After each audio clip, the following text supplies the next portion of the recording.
equal pay. What do we want, man? Parity What do we want? Parity now. What do we want it? Now. What do we want? Parity now. What do we want it? Now. All right. So good morning, everyone. I'm Councilmember Kevin Riley. I'm the co-chair of the Black, Latino, and Asian Caucus. But most importantly, I'm a New York City parent. And when you talk about the ecosystem of a successful family, the child care facility is very, very vital to every household in New York City that has a child. So today we're talking about something that's very important, and we're going to continue this advocacy with the Daycare Council of New York, and of course my colleagues of the BLAC. I'm joined here by Councilmember Gutierrez, and we're going to have some other members who are going to be here shortly. We are here today to strengthen the call of action and urge our city to build upon salary parity for the early childhood education workforce. This demands long overdue advancement to bridge the parity gap between our community-based ECEs and DOE 3K and universal pre-K settings. With negotiations for new labor contracts underway, it is vital that our city close salary and benefits disparities that undervalues the hard work of those educating our youngest New Yorkers and heightens the staffing crisis of New York City's child care programs. Underscoring this work could not be done without the partnership and advocacy for the patrons of the Daycare Council of New York, with the report signifying the enduring values of the early childhood workforce. I would like to introduce Ms. Tara Gardner, the Executive Director of Daycare Council of New York, to speak about this report. So thank you, Councilmember Riley. I am Tara Gardner, and I am the Executive Director of the Daycare Council of New York's membership body of child care providing organizations who operate early childhood education programs in every part of New York City. Our members ensure that all families and children can access high-quality early childhood services.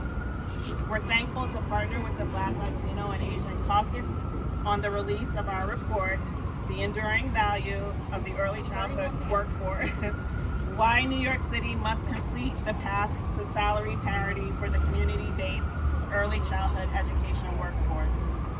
And we are proud to advocate on behalf of New York City's child care and early childhood education professionals who share their skills, their hard work, and their love for the youngest New Yorkers and their families every day.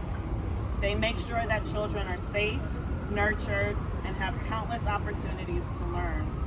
The low pay that the community-based child care workforce receives is a legacy of discrimination against the work that women, and particularly women of color, have traditionally performed. And today, they remain underpaid and underappreciated. Their compensation remains far below the wages of their colleagues with the same qualifications and credentials working in programs in public school settings. Equal pay is essential. We can make no qualms about that. Equal pay is essential. According to a survey that our organization conducted this summer, 52% of centers reported that on average, new hires leave within 5 years of their hire. As a result, centers regularly lose experienced and gifted early childhood professionals who usually transition to higher paying jobs in New York City's public schools, or they leave the field for other work that allows them to feed their families and afford basic necessities. The pay differences between similar roles in community-based programs and those in New York City public schools is staggering. An early childhood teacher with a master's degree working in a community-based organization will lose more than $1.7 million of income over a 25-year career when compared to a teacher with the same credentials in the New York City public schools. And an assistant teacher will forego $235,000 over that same period. And it doesn't have to be this way. As a city, we have both a moral and a practical responsibility to fix these ongoing disparities. The Daycare Council of New York, again, is proud to stand in solidarity with with the Black, Latino, and Asian Caucus and many other allies in calling for true parity for the entire child care workforce.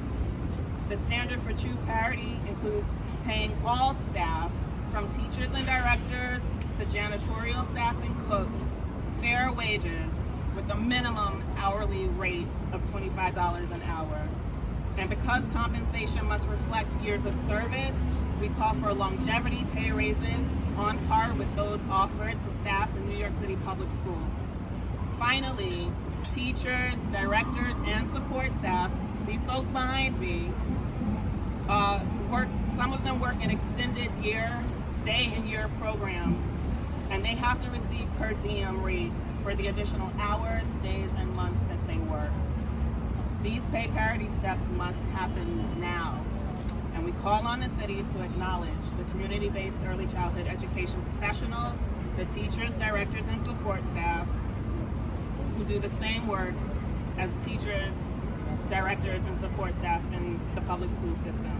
It's essential that we ensure equality that helps communities retain quality talent and to ensure the stability of center-based early childhood education, of the center-based early childhood education system that so many New York families depend on. Thank you, and I'll turn it back over to